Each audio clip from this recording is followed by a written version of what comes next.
प्यारे मित्रों और मेरे हमसफ़र साथियों,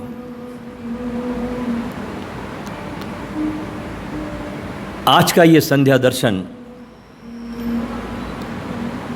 एक बहुत सुंदर गाथा से शुरू करते हैं। एक बार एक युवक एक संत के पास पहुंचा और संत से कहा, मुझे पैसों की बहुत ज़रूरत है, बहुत आवश्यकता है, बहुत परेशान हूँ मैं इसको लेकर, इसलिए मैं आपके चरणों में आपके पास आया हूँ, मेरी समस्या का निदान कीजिए। संत उसे समंदर के पास ले गए।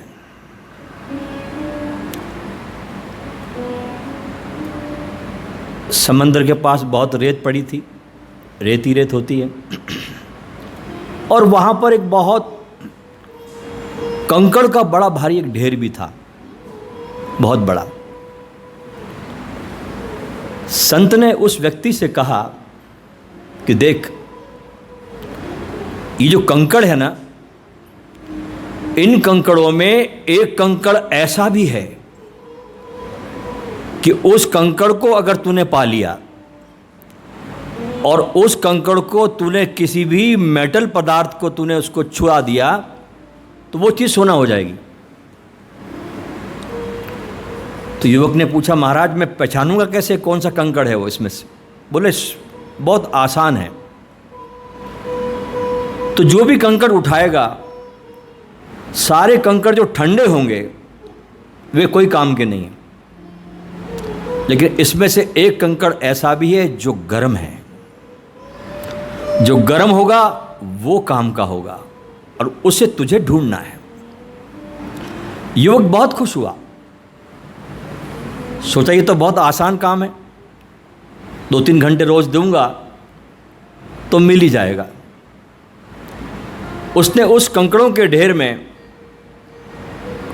कंकड़ को खोजना शुरू किया।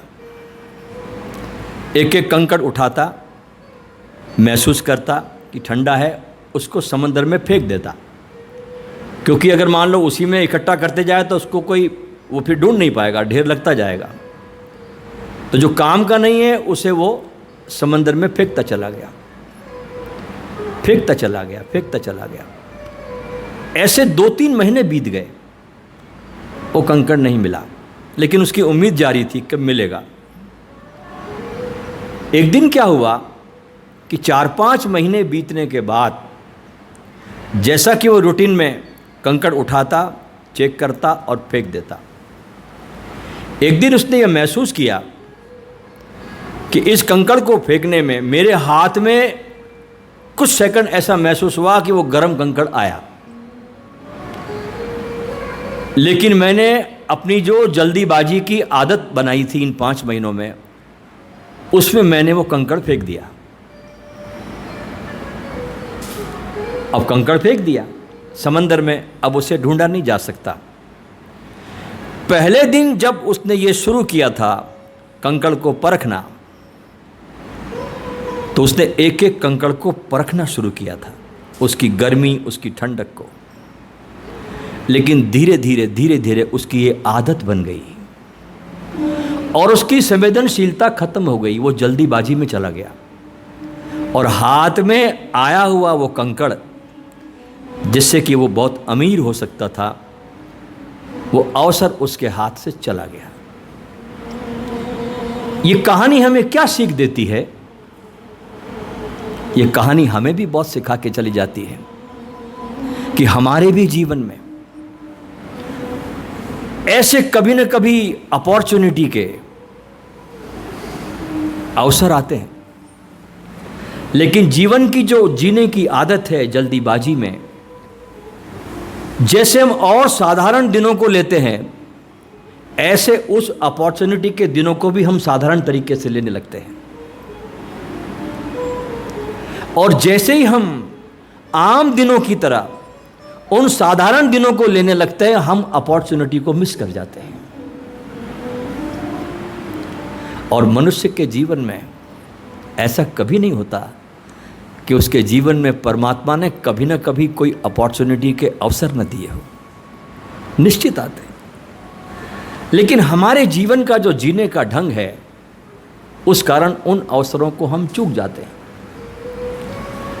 इस ध्यान साधना शिविर में आप आए, ये भी एक आपके जीवन में एक अपॉर्चुनिटी है। इन दिनों को, 3 दिनों को आप उन साधारण दिनों की तरह मत ले लेना। उन आदतों को यहां नहीं जीना, उन साधारण तरीकों से यहां व्यापन नहीं करना जीवन को। ये एक अपॉर्चुनिटी का अवसर है,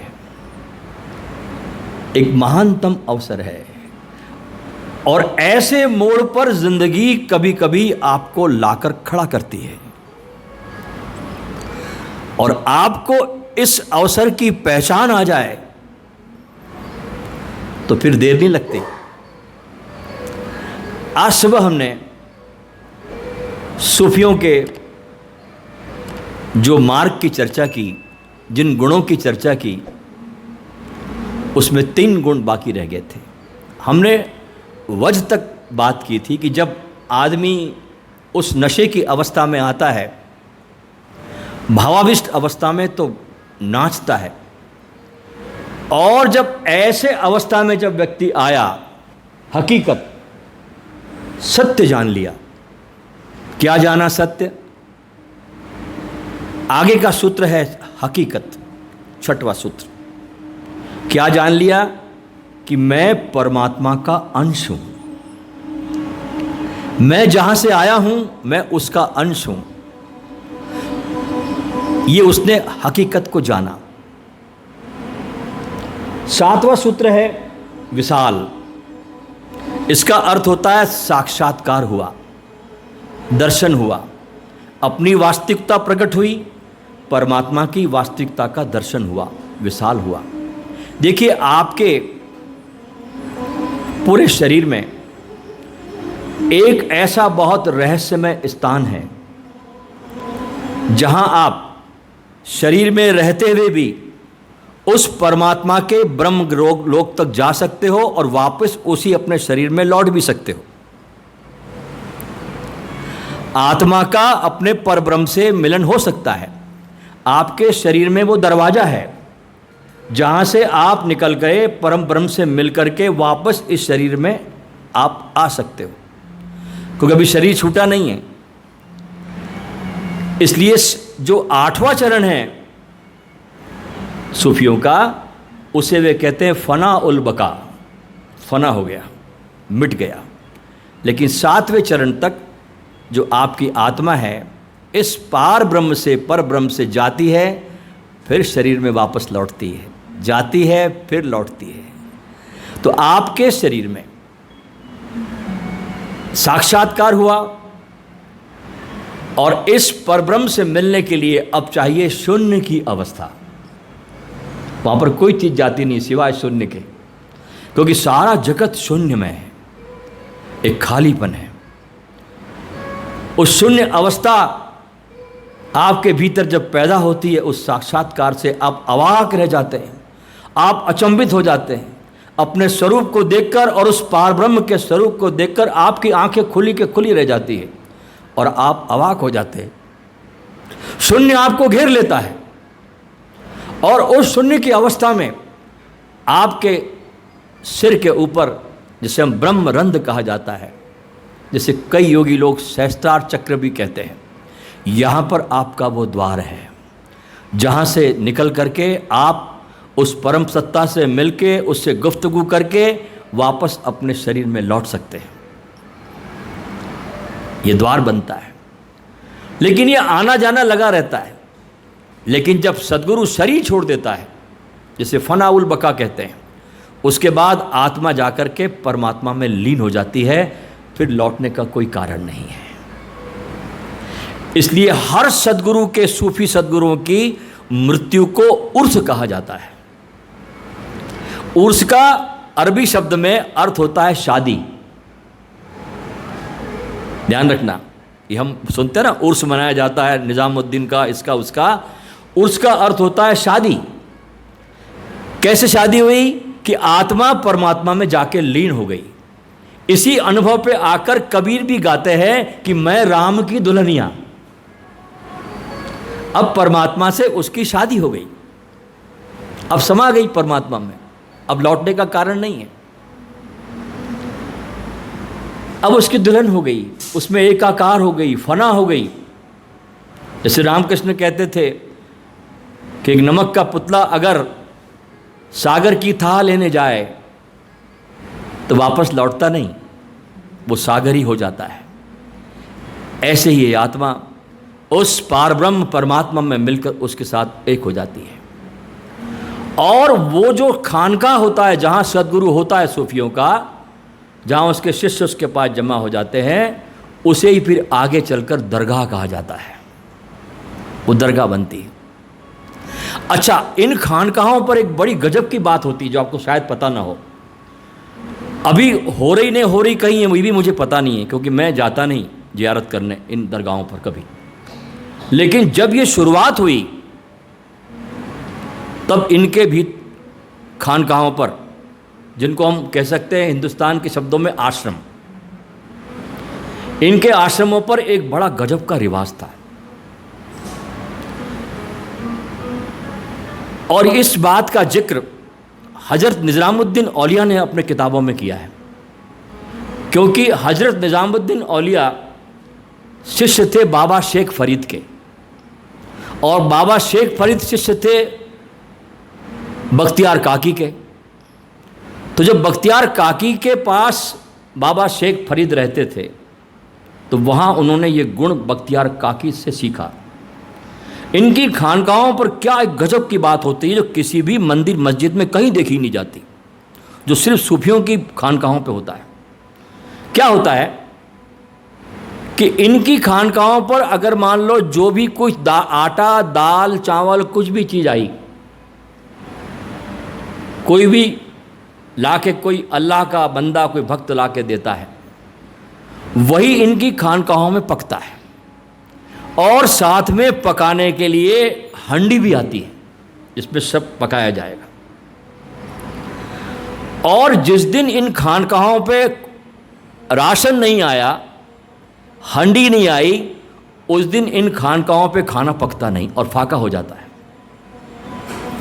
इन्हें सूफी पूरी तरह से परमात्मा को समर्पित है, उसकी इच्छा पे जीता है, अपनी इच्छा पर नहीं। मुझे जीवित रखना है तो आएगा, और मुझे जीवित नहीं रखना है तो मैं चला जाऊंगा। उसकी अपनी कोई इच्छा नहीं है। तो ये खानकाहों पे रिवाज है कि जब भी राशन आता है, आटा, दाल, चावल जो भी आएगा, साथ में हंडी भी आएगी।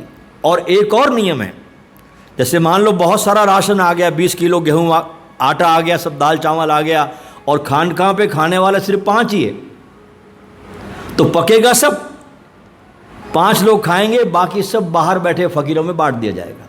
बचा के कुछ नहीं रखेंगे रात के लिए, रात में कुछ नहीं बचेगा। और वो हंडी जो आएगी वो भी फोड़ दी जाएगी।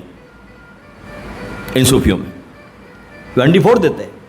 वो कहते कल व्यवस्था करना होगा तो करेगा, हंडी भी आएगी, और हंडी आती। तो ऐसे परमात्मा को समर्पित होकर के सूफी जीता है, इतनी असुरक्षा में। कल के भोजन का कुछ पता नहीं, हंडी भी फोड़ देते हैं, सारा राशन बांट देते हैं, और बिल्कुल खाली सो जाते हैं। देखिए कैसी नींद आती है कि उनको, आप सब सामान लेके सोते हैं, उनके पास कुछ भी नहीं है, और वे खाली सो जाते हैं, उस परम श्रद्धा और विश्वास से भरकर वे सो जाते हैं। एक दिन ऐसा हुआ कि हजरत निज़ामुद्दीन औलिया बाबा शेख फरीद के पास साधना कर रहे थे। पाकिस्तान में एक स्थान है पाकपट्टन, वहाँ पर इनका खानका था बाबा शेख फरीद का। और आप जानकर हैरान होंगे कि स्वयं गुरु नानक देव पाकपट्टन जाकर के बाबा शेख फरीद की वाणी को खुद लेकर आए थे और उस वाणी को अपने गुरु ग्रंथ साहब में स्थान दिया। जब बाबा नानक पाकपट्टन गए उस समय बाबा शेख फरीद की 12वीं पीढ़ी का खलीफा बैठा हुआ था पाकपट्टन पे उनकी दरगाह पर, जिसका नाम था इब्राहिम। तो इब्राहिम से बहुत हाथ जोड़कर बाबा नानक देव ने नम्र निवेदन किया कि बेटे मुझे बाबा की वाणी को दो, मैं इस वाणी को गुरु ग्रंथ साहब को देना चाहता हूँ। और वो वाणी बाबा शेख फरीद की उस सूफी संत की गुरुवाणी में संकलित की गई। तो जब आप गुरु ग्रंथ साहब को प्रणाम करते हो तो आप सिर्फ सिख धर्म के गुरुओं को प्रणाम नहीं कर रहे, उसमें बाबा शेख फरीद को भी आप प्रणाम कर रहे हैं, उसकी वाणी भी संग्रहित है। तो एक बार क्या हुआ कि निज़ामुद्दीन अपने गुरु बाबा शेख फरीद के पास साधना कर रहे थे, और जैसा कि मैंने कहा साधना जैसी चीज़ होती कुछ नहीं थी, बस गुरु अपने होने से इशारे करता है, अपने प्राणों को शिष्य में संप्रेषित करता है, उसके आँखों से, उसके हाथ के इशारों से, उसकी भाव भंगिमाओं से वो सारी चीज़ों को शिष्य को संप्रेषित करता है, अपने होने को उंडेलता है शिष्य पर, और यही माध्यम बनता है गुरु के शिष्य में प्रवेश करने का। शिष्य जब बहुत संवेदनशील होता है, बहुत रिसेप्टिव होता है, तो गुरु उसके भीतर आने लगता है, और एक दिन ऐसा आ जाता है कि शिष्य के भीतर गुरु रिजेंबल होने लगता है। यह प्रेम की पराकाष्ठा है। तो बाबा निज़ामुद्दीन जब शेख फरीद के पास साधना में थे, नियम था कि जो भी राशन आता है उसको पकाओ, जो खा सकते खाओ, बाकी सब बाहर बांट दो। एक दिन क्या हुआ कि 5 दिन से राशन सब आया, हंडी भी आई, लेकिन नमक नहीं आया। 1 दिन बीता, 2 दिन बीते, 3 दिन बीता, 4 दिन बीते, 5 दिन बीत गए, बिना नमक का खाना सब खा रहे हैं, खान खाम है। तो निज़ामुद्दीन को लगा कि मेरे गुरु 5 दिन हो गए और बिना नमक का खाना खा रहे हैं, मुझे अच्छा नहीं लग रहा। बाजार गए और 2 दिनार का नमक खरीद के लाया और पके हुए हंडी में नमक डाल दिया। खाना पक के तैयार हुआ, पंगत बैठी। नियम था कि सारे सूफियों में सबसे पहले गुरु कौर को उठाता है। अरबियन भाषा में कौर को लुकमा कहा जाता है। तो पहला लुकमा जब बाबा शेख फरीद ने उठाया दाल में डुबाकर, तो जैसे ही उठाया वैसे शिष्यों की तरफ देखकर कहा कि क्या बात है भाई, आज बहुत भारी लग रहा है हाथ, इसमें बाहर का क्या डाला हुआ है। अब देखिए इनके फकीरों के जीने की संवेदनशीलता, कितने संवेदनशील जीते हैं कि अभी लुकमा सिर्फ हाथ से उठाया और एहसास हो गया कुछ चीज भारी है इसमें। और हमारा जीवन देखिए, हम जो भोजन करते हैं कैसे मशीनों की तरह भोजन करते हैं। हम हर कार्य को निपटाने की कोशिश करते हैं, चाहे वो नहाना हो, धोना हो, चाहे भगवान का ध्यान करना हो, भोजन करना हो, कुछ भी हो, बस निपटाना है। हमारी किसी भी कृत्य में संवेदनशीलता नहीं होती, हम सिर्फ एक मशीन की तरह कार्य को करते हैं। लेकिन ये जो सद्गुरु होते हैं ये इतने संवेदनशील होते हैं, इतने संवेदनशील होते हैं कि हाथ का कौर बाबा शेख फरीद को मालूम पड़ गया कि कुछ भारी है मामला। शिष्यों की तरफ देखकर कहा कि भाई कुछ मामला भारी है, इसमें बाहर की क्या चीज़ मिलाई है जो अल्लाह ने नहीं भेजी। कोई बोला नहीं, और बाबा बोले आज भोजन नहीं करेंगे, सब बांट दो बाहर, आज फाका होगा। किसी ने भोजन नहीं किया। बाबा अपने कमरे में चले गए, बाबा शेख फरीद, और निज़ामुद्दीन बहुत ग्लानि से भर गए। कहा कि ये काम तो मुझसे ही हुआ है। गए रोते रोते आंखों में आंसुओं को लेकर निज़ामुद्दीन औलिया और पैर पकड़कर बोले, बाबा ये गलती मुझसे हुई है, क्या मुझसे कोई पाप हुआ है? तो फरीद बोले, बहुत बड़ा पाप हुआ है। तू साधना कर रहा है और तेरे को अल्लाह पे जरा भी विश्वास नहीं, तेरी क्या काम की साधना? तू साधना करने मेरे पास में आया और तेरे को परमात्मा पे जरा भी भरोसा नहीं है, ऐसी क्या साधना है फिर ये? तो इस प्रकार सूफी उस परम पिता परमात्मा पे पूरी तरह समर्पित होकर जीता है, उसके इश्क में, उसके वजूद में डूब कर जीता है, उसकी इच्छाओं में जीता है। लेकिन किसी भी सूफी ने अपने को सूफी नहीं कहा, लोगों ने उनको सूफी कहा है। इसलिए आज की दुनिया में तो इस जगत में सूफी मिलना मुश्किल है। अच्छा, एक बड़े मजे की बात बताऊं मैं आपको कि हमारे हिंदुस्तान में जब ये सूफी आए तो हमारे सब संतों में घुल मिल गए, क्योंकि हमारा मार्ग इनका मार्ग एक जैसा लगा, क्योंकि ये भी गुरु केंद्रित है, ये भी गुरु केंद्रित है, तो दोनों घुल मिल गए, कहीं कोई विरोध नहीं हुआ।